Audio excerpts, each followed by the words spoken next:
Are talking about how to leave a narcissistic relationship safely. So who is this for exactly? Hello. Who is this for exactly? This is if you identify your current partner as toxic or narcissistic. And for those of you who know me, you know I don't like to get too caught up on labels.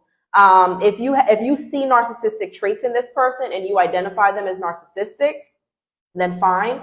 But we're just going to talk about toxic people, period, right? So even if you're not sure if they're a narcissist, don't feel like, oh, I can't watch this because I don't know if my person is narcissistic. If you're here, you probably at least identify them as toxic, right? Toxic means unhealthy for you, right? Destructive to your well-being, your mental well-being, your emotional well-being, you're having highs and lows, and you're on edge, you're anxious, you're not settled, right?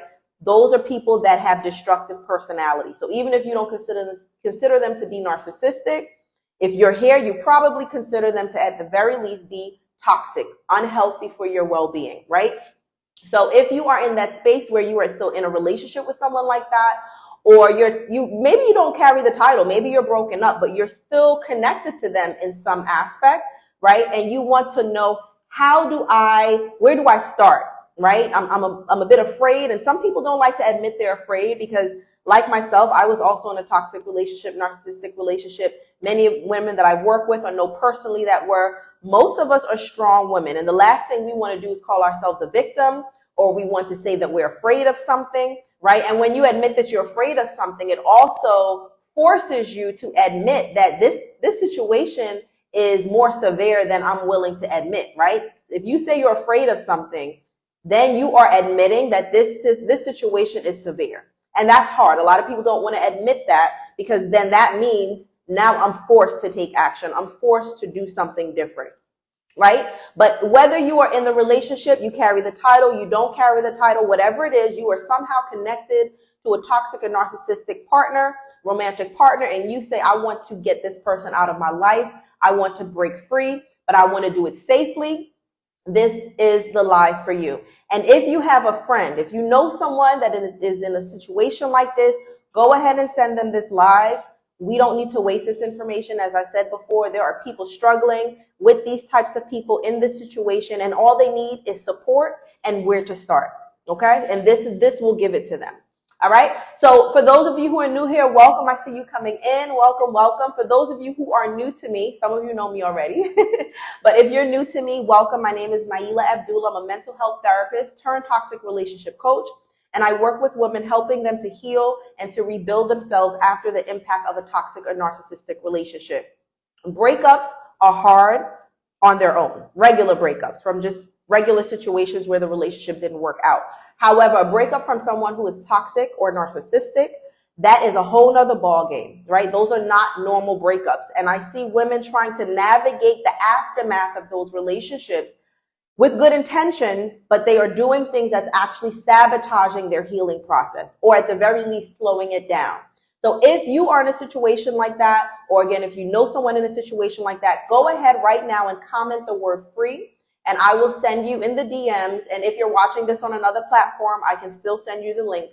A link to my free masterclass, 7 critical mistakes that will keep you stuck in a toxic relationship. Okay. And implementing these strategies that I teach in this class will definitely guarantee that you don't stay stuck. If you implement them, I can assure you, you are going to be on your way to being able to heal and not be stuck or not dragging out the healing process. Healing, no, is not a race.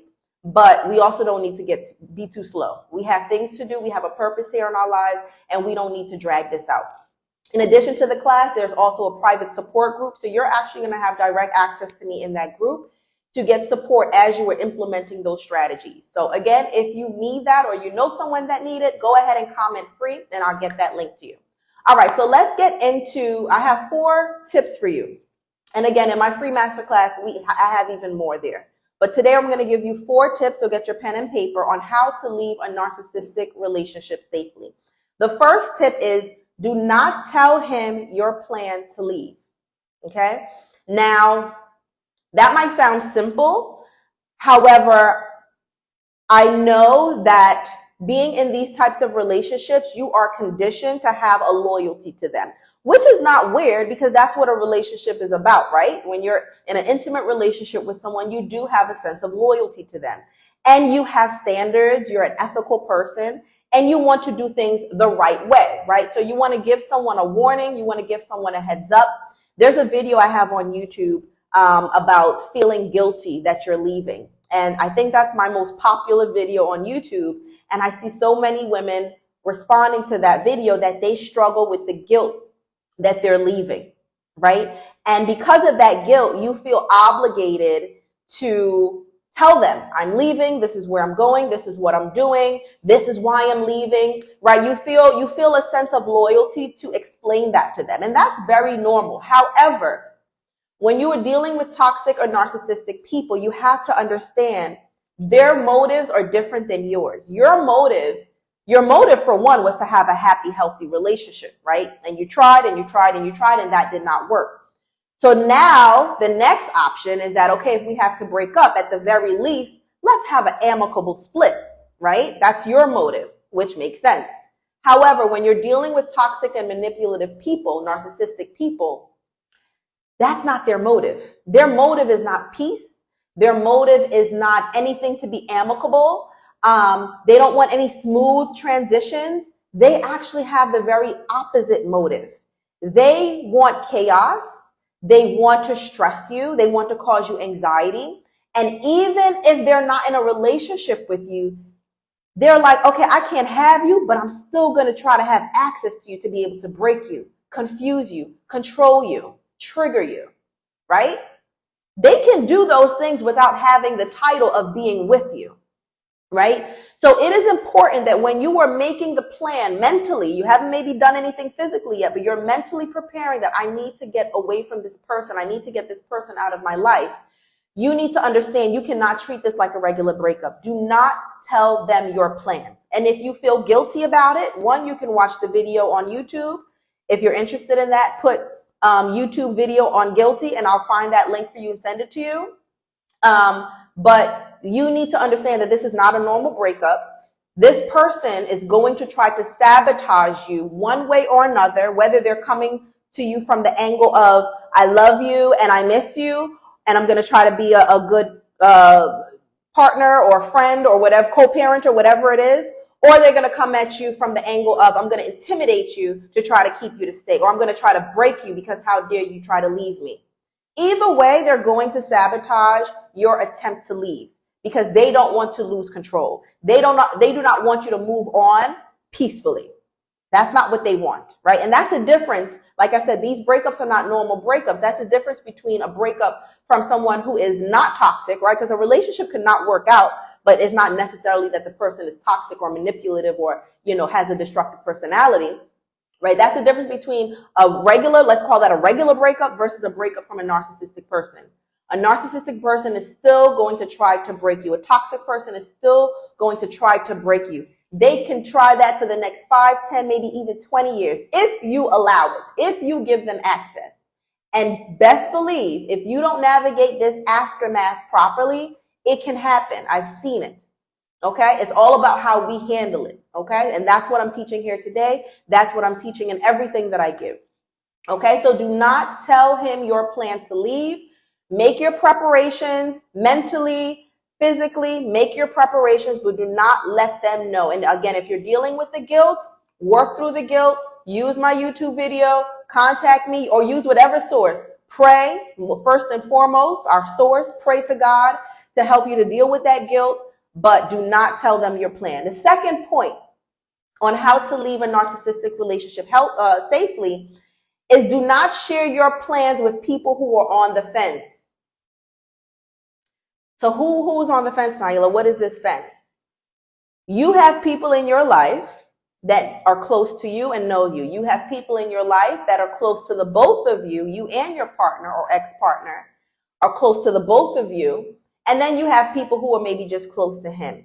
Regardless of what category we're talking about, anyone who is on the fence about you and the breakup, if they don't know whose side to be on and they're trying to maybe bring you back together, anyone that's not sure about who you are And if you say this person is destructive to me, this person has been bad to me, this person is breaking me, if anyone can hear that and they're still like, oh, but he's a nice guy, or oh, they're not sure, they're in limbo, they're not 100% for you and believe you, don't share your plans with them. Now, those people who are on the fence, it doesn't mean that they're bad people, but you don't have time to question if someone is safe for you or not. Because what can happen is someone who's on the fence, that means they are a candidate to be manipulated by the toxic person, by the narcissistic person. Let me give you an example. A client that I work with, she had a friend that was close to her and then eventually, of course, got close to the whole family, including her husband, who is a narcissist. And the husband actually became the godfather of her friend's son. So my client, she separated from the narcissist and she hadn't spoken to her friend in a while. And finally, when she got to speak to the friend again, the friend was saying things like she wasn't sure, she couldn't believe how the husband was a narcissist, how the husband treated her. And then the friend started sharing things with my client about things that the narcissist had told her about my client, basically a smear campaign, right? Talking bad about my client to my client's friend. And my client basically said, like, I don't know if my friend is really for me. Like, she sounds like she's confused. This friend, because the narcissist is also the godfather of her son, the friend is taking gifts, right, from the narcissist. And this is a pattern my client has seen with the narcissist, is that he targets people who are of lower socioeconomic status, and try to use money to manipulate them. That's also a very common thing, where they use money to manipulate. So they like to be around people who are maybe have less than them, so they can use money, to reel them in and manipulate them. So my feedback to my client was, beware of this friend. It doesn't mean she's bad. It doesn't mean she's going to hurt you, but you cannot afford to make yourself vulnerable and allow the narcissist to use this friend as a portal to get to you, because she's on the fence.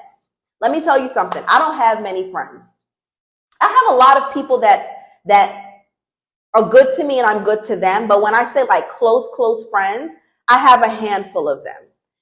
And if they call me today and say, Nailah, and some of them are happily married, happy family, but if they call me today and say, Nailah, this is not what it looked like, this person has been breaking me, this person has not been treating me well, I am not going to think for 1 second that my friend is lying.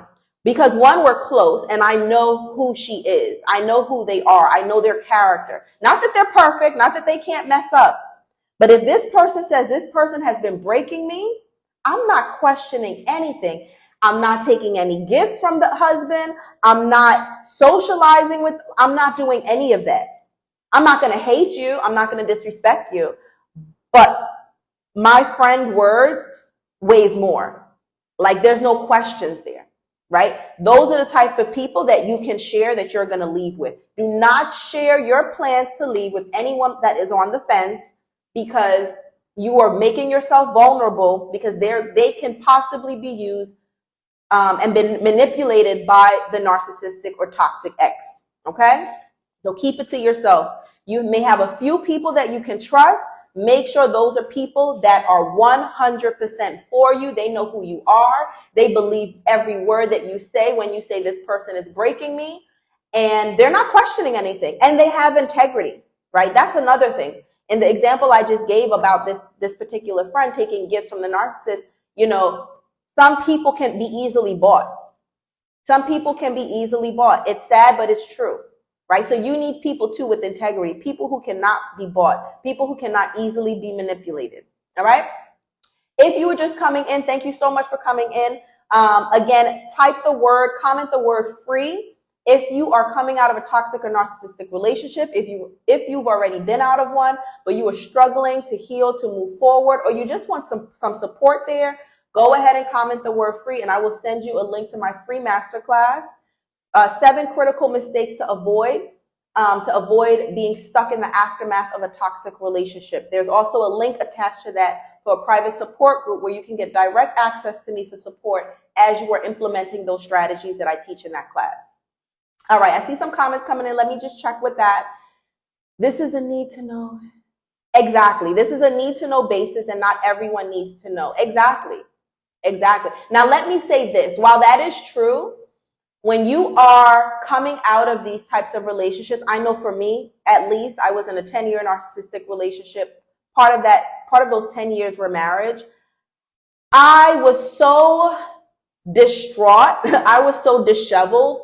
You're not thinking clearly. You're like in survival mode. It's like escaping, like you're at war and you're just coming home and you are not mentally stable. Like you're not settled, right? And you are looking for support every and anywhere. I remember talking to lots of people, and I got to a point where I'm like, all right, I gotta filter through these people. Like I need to start not cutting them off where they're not my friend anymore or my acquaintance anymore, because some of them were acquaintances, but I can't pour out into everyone, because not everyone, not only can they possibly be on the fence, but they may not be able to even understand what you're going through, right? And this is a time when you are coming out away from these people, when you're trying to break away from toxic and narcissistic people, you need people who can really support you. And it's not people's fault that they can't support you. Some people have no clue about these types of people, these toxic narcissistic people, and God bless them.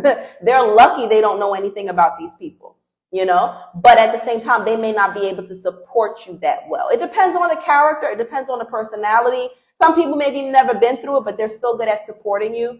But either way, when you're coming out of these situations, it is quite normal to kind of just have diarrhea of the mouth to everyone, right? Because you're just like, I can't believe what's happening. You're just blown away by what you're going through, and you just want someone to validate the way that you feel. Yes, 10 years.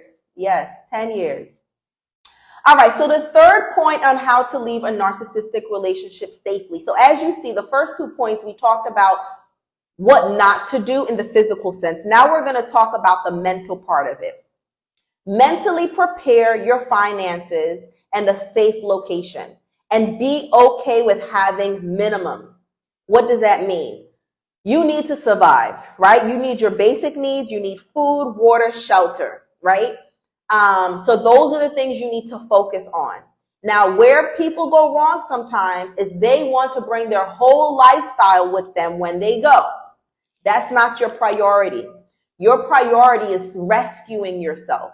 And even, again, this is for people that are still in the toxic relationship, and even for those who are technically broken up. But if you're still connected to them and you need to break away from them, you need to realize that sometimes you're going to have to make a bit of a sacrifice.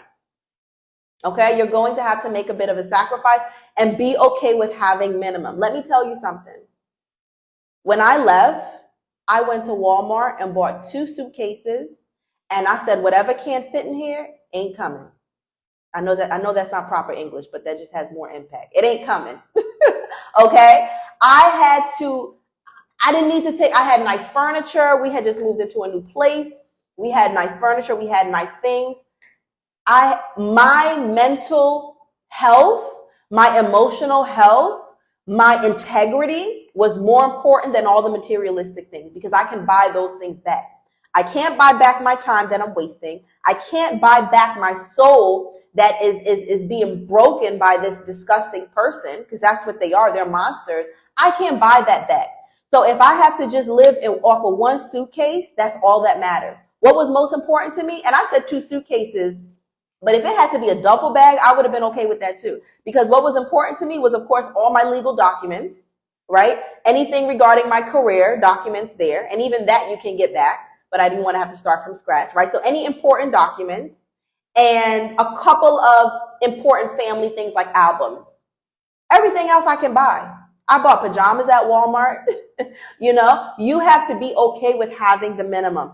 Don't get caught up on the materialistic things, because guess what? These types of people use that also to keep you, because they know they can buy you.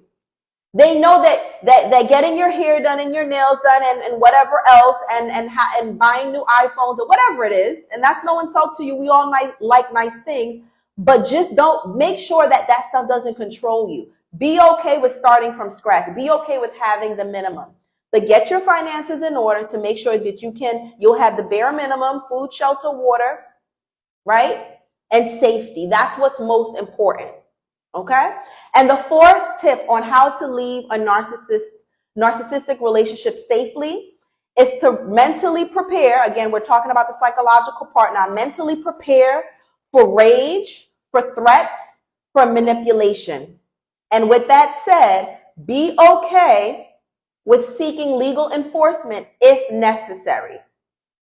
When you leave these people, it's like a toddler throwing a tantrum, right? And now they all respond differently. They're not all the same. I hate to see these videos on YouTube with people saying narcissists do this, narcissists. They're not all the same. They do have some similarities, but they're not all the same. And some of them use different strategies. So some of them, you're going to see the rage immediately. You're going to see them trying to intimidate you immediately, making threats to you, to your safety, right? Some of them are going to use a different type of manipulation. I can't live without you. I'm going to kill myself, right? They're going to say these things. They're going to threaten to take their life. They're going to say, I can't live without you. I realize what I did. I need to do better. They're going to say all these things. So be prepared for the manipulation, the rage, and the threats. And with that said, don't be afraid to get legal enforcement involved. Most of these people, they don't want to be exposed about who they are. Some of their family don't know how bad they are. Some of them do, and some of them actually cause the problem, but that's another topic for another day. But some of them don't know who they really are. Their friends, their colleagues, the people in the church, whoever is in your life don't know who this person really is behind closed doors. And the last thing they want to do is be exposed. They need to know that, oh, she done turned a new leaf. She will call 911 at the drop of a dime. Yes, she will. So think twice before you choose to act crazy. They need to know that. They need to know that you are no longer, because see, when you're in a relationship, again, I think we spoke about this earlier, it's normal to have a loyalty to your partner, right? That's how relationships work. You have a loyalty, you have a love, you have a sense of responsibility also for their well-being, right? But when you are dealing with toxic and manipulative people, you have to think different rules apply. You can't apply those same rules to these types of people because they don't have your best interests at heart. You can't have their best interests at heart. So release yourself of this responsibility that I need to protect them. I need to, I have a loyalty to them. I can't call the cops. Like, yeah, we're having problems, but I don't want to get them in problems. They should be more concerned about getting in problems than you are for them. If they don't want to get in problems, don't act crazy. I always say, you don't want to get put behind bars, don't act like an animal. And then you won't be put in a cage. Now, of course, that applies to different situations differently. But in this case, when we're dealing with these types of people who want to try to intimidate you, don't be so worried about them. If they don't want to have problems, then they know they need to behave. So don't be afraid to seek legal enforcement if necessary and make it known to them. Make it known to them. Make it however you need to say it. Make it known to them that you now are in a space where you will call the cops if you need to. Because you don't want to be mistreated. You don't want to be abused. And if there's any hint, not that they have to do something physically, but if they say anything, if they make a move that looks like 1% chance that they're going to try to cause some harm to you, you are willing to file a report, call the cops, whatever needs to happen. And that's not you trying to hurt them or break them. You need to be in protection mode for self. Okay? These are the 4 points I have for you. Again, if this was valuable for you and you know someone that can benefit from this, send them this live. If you're watching this on another platform, send them the link to the video. And again, if you are in a space where you are coming out of a toxic or narcissistic relationship, or you've been out a while and you're trying to get this person out of your life, go ahead and comment the word free. And I will send you a free link to my masterclass teaching you how to avoid making the mistakes that a lot of people make that keeps them stuck in the aftermath of a toxic relationship. And you'll also get free access to my private group where you can tap into me, get some coaching support as you are implementing these strategies that I teach in my masterclass. Ladies, thank you so much for joining. Let me see if there's any other comments. 10 years, yes. My strength, yes. You know, a lot of my friends, which is why I went into this field from mental health therapy into toxic relationship coach, a lot of my friends said, Nailah, I've never seen someone so strong. And I don't think I'm unique. I think most women that get in these types of relationships are strong women. They target strong women, actually. That's no coincidence, right? And I think some of us just need some guidance. We just need some guidance. We need to not feel alone. A lot of times you feel crazy coming out of these things. And this is one thing I think that helped me a lot, is that I was willing to do things that hurt. So I could cry all day, eyes puffy, loss of appetite. And if you know me, you know I love to eat. So if I lose my appetite, then you know it's bad, right? I was willing to be in that broken state, but still make decisions that was best for me in the long run. I think a lot of times people are running from the pain that comes along with leaving a toxic or narcissistic relationship. People are running from the pain that comes along with maintaining those boundaries and completely removing them from your life.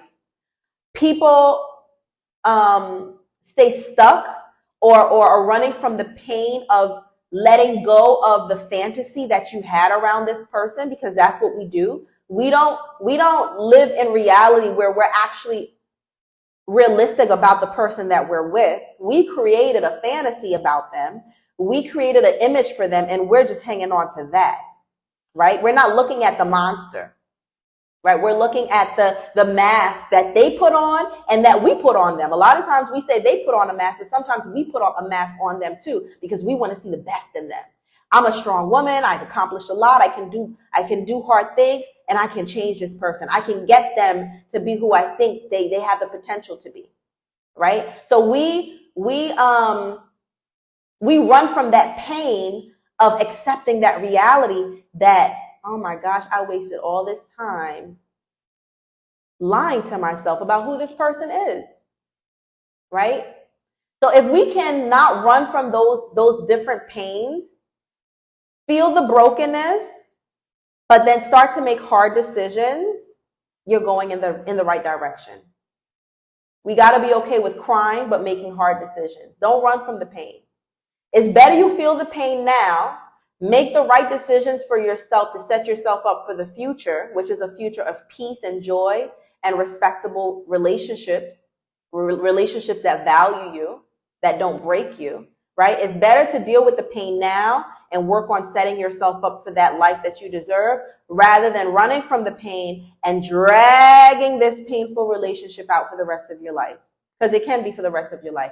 Even if you're not technically in a relationship with them, even if you don't carry the title of girlfriend or wife, because these people know how to keep their claws on you, even if they don't have the title of I'm her husband or her boyfriend.